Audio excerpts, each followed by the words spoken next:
Ngayong araw na ito, Disyembre 24, disperas ng Kapaskuhan. Sa lahat ng nanonood, sa mga pauwi ng probinsya, sa mga nasa biyahe, sa mga nag-overtime, at sa mga tahimik lang na lumalaban sa buhay, mag-ingat kayo. Hindi man kumpleto ang handa, hindi man kumpleto ang pamilya, ang mahalaga. Buhay ka, gising ka, at patuloy kang sumusubok. Ang Pasko ay hindi lang tungkol sa saya.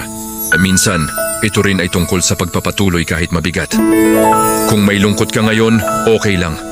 Kung may pinagdadaanan ka, hindi ka nag-iisa. At kung may pangarap ka na tahimik mong binubuo, ituloy mo. Ngayong gabi, huminto sandali. Huminga. Magpasalamat sa mga bagay na hindi nakikita ng iba. Ang tibay mo, ang tapang mo, ang pananatili mo. Mula sa puso, maligayang Pasko sa inyong lahat.